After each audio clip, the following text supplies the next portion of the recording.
understand these things. And now focus on lesson. The name of this lesson was power sharing.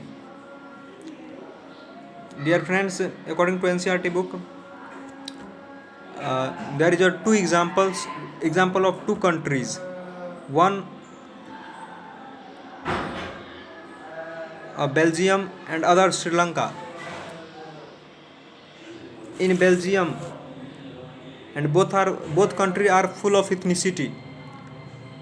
In Belgium, then Belgium is a country in Europe, smaller than Haryana, and in terms of area and population, जो Belgium था एक country था, किसका, Europe महादेश का एक देश था जो कि हरियाणा से छोटा था in terms of population and area. उसकी एरिया, क्षेत्रफल और जनसंख्या हरियाणा से भी कम था. And Sri Lanka is an island situated at the southern coast of Tamil Nadu. और श्रीलंका जो था वो एक आइलैंड था, महाद्वीप था, situated at southern coast of Tamil Nadu, जो कि कहाँ था, साउदर्न कोस्ट, दक्षिणी तमिलनाडु के दक्षिणी भाग में बसा हुआ था. Okay, it has half of the population of Haryana.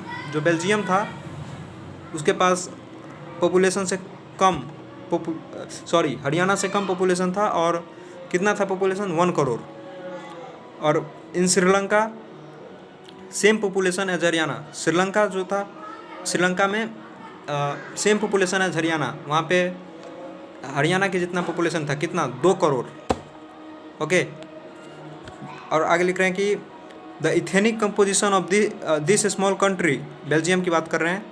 तो बेल्जियम की जो इथेनिक कंपोजिशन थी, वहाँ पे मतलब जिन धर्म के लोग रहते थे उसकी जो परसेंटेज थी वो दी गई है यहाँ पे. The Flemish region that's called Dutch speaking, Dutch बोलने वाले जो लोग थे वो 59% थे. Walloon region that's called French speaking, French बोलने वाले जो लोग थे वो 40% थे. और 1% जर्मन स्पीकिंग. ओके, और जर्मन बोलने वाले लोग 1% थे. कहाँ, बेल्जियम में. और अब बात करते हैं श्रीलंका की. In Sri Lanka Sinhala speaker 74% and Tamil speaker 18%. वहाँ पे जो सिन्हाला बोलने वाले लोग थी, सिन्हाला वहाँ की एक लैंग्वेज होगी कोई, उतना मैं तो श्रीलंकन तो हूँ नहीं, मैं तो हूँ इंडियन, तो मैं उतना डिटेल में नहीं गया. और बुक में भी वो चीज़ मेंशन नहीं की गई है, तो वो चीज़ मैं नहीं बता पा रहा हूँ. ओके, तो Sinhala speaker 74% and Tamil speaker 18%. जो सिन्हाला